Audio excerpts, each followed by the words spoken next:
ეს რაც შეეხებოდა 2024 წლის მონაცემებს შინამეურნეობების შემოსავლებისა და ხარჯების შესახებ, ახლა დავით პაპიაშვილის განმარტებების საგადასახადო დეკლარაციის წარუდგენლობის და დაკისრებული გადასახადების განსაზღვრულ ვადებში გადაუხდელობის შემთხვევაში მოსალოდნელი სანქციების თაობაზე პირდაპირ ეთერში სტუმართან ერთად დაუბრუნდებით.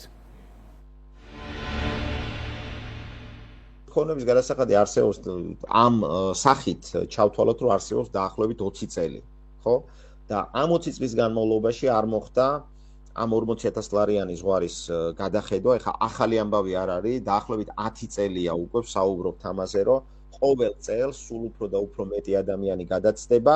მათ შორის დადგება დრო, რომ დაბალ შემოსავლიანი მოსახლეობაც, იმიტომ რომ ხელფასები ეხლა ასე თუ ისე წლიდან წლამდე იზრდება. ანუ მე არ ვამბობ, რომ ყველას შეიძლება ესდება ხელფასები, მაგრამ გრძელვადიან ჭრილში 5 წლის და 10 წლის ჭრილში ხელფასები ბუნებრივია იზრდება.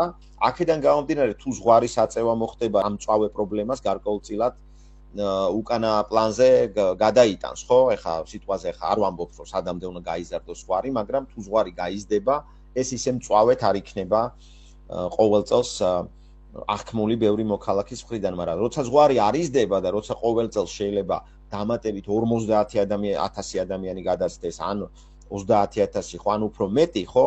ეს ესე რომ ვთქვათ, ნიშნავს, რომ 50,000 ადამიანი შეიძლება უცებ კითხვა გაუშვდეს, რომ რა არის ქონების გადასახადი და ასე შემდეგ. ასე რომ დიდი გამოწვევა არის მათ შორის, რომ შემოსავლების სამსახურმა აქტიური კომუნიკაცია აწარმოოს ამ ადამიანებთან, განსაკუთრებით იმ ადამიანებთან, ვინც პირველად გადაცდნენ 40,000-იან ზღვარს. წინა წლებში, საერთოდ მე ვამბობ ხოლმე, რომ ფიზიკური პირების ქონების გადასახადი ხა ისე იმ დონით არ მოწმდებოდა არასდროს, როგორც მოწმდება სხვა გადასახადები. თუმცა წინა წლებში შემოწმება გარკვეულ ფიზიკურ პირებთან მიმართებაში მომხდარა, არიან ფიზიკური პირები, ვის დააჯარიმა შემოსავლების სამსახურმა, წინა წლებში ვამბობ ამას, ან იმიტომ დააჯარიმა, რომ საერთოდ არ ჩააბარეს დეკლარაცია, ან შემცირებული საბაზრო ღირებულება დაბეგრეს და ეს იყო დაჯარიმების მიზეზი და ესე გაგრძელდება მომავალში. ეხლა ის რომ ყველას შეამოწმებენ ერთი თვის ვადაში და ყველას დააჯარიმებენ, ესე ბუნებრივია ვერ მოხდება, მაგრამ შემოსავლების სამსახური შერჩევით ამ პროცესს გააგრძელებს, მოხდება შემოწმება და სამართალდარღვევის გამოვლენის შემთხვევაში, ნუ ეხლა დაჯარიმებას ვერ გამოურიცხავ. რაც შეეხება ჯარიმებს, შეიძლება ითქვას, რომ ჯარიმა დამოკიდებული არის სხვადასხვა მოვლენების განვითარებაზე, ანუ როგორ განვითარდება მოვლენები, იმაზე არის დამოკიდებული.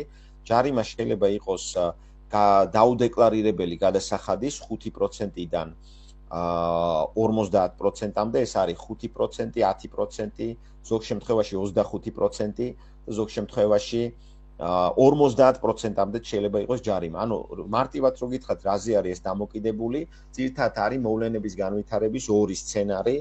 ანუ თუ შემოსავლების სამსახურმა დაურეკა გადამხდელებს, ვინც არ ჩააბარეს დეკლარაცია და შესთავაზა მათ, რომ თვითონ დაბეგრონ ეს გადასახადი მოგვიანებით, მაგრამ თვითონ ჩააბარონ, ამ შემთხვევაში გადასახადის თანხის 10%-ზე მეტი არ იქნება ჯარიმის ოდენობა. ანუ ან 5% იქნება თუ ორი თვე არ არის გასული, ორ თვეზე ნაკლები დაგვიანება, ან მაქსიმუმ იქნება 10%. არის მოვლენების განვითარების მეორე სცენარი, როცა შეიძლება დაინიშნოს შემოწმება და ამ შემთხვევაში უკვე ჯარიმა შეიძლება 50%-მდე გაიზარდოს. მესამე ვარიანტიც არის ესე რომ ვთქვათ, როცა გადამხდელმა ჩააბარა დეკლარაცია, უბრალოდ მოახდინა საბაზრო ღირებულების შემცირება, დაბეგრილი არის ბინასახლი და მანქანა, უბრალოდ საბაზრო ფასი არის ნაკლები. ამ შემთხვევაში ჯარიმა შეიძლება იყოს ასევე 10%, 25% ან 50%. არა მარტო ჯარიმა დაერიცხება გადამხდელს, თუ დაუშვათ არ ჩააბარა დეკლარაცია ან შეამცირა, არამედ დაერიცხება საურავი. საურავი არის ძირითადი გადასახადის 0.05% დღეში, რაც წლიურად არის დაახლოებით 18-19%. რაც შეეხება მეორე შემთხვევას, რაც თქვენ თქვით, რომ დეკლარაცია სწორად ჩააბარა გადამხდელმა და დროულად არ მოხდა შემცირება, საბაზრო ფასიც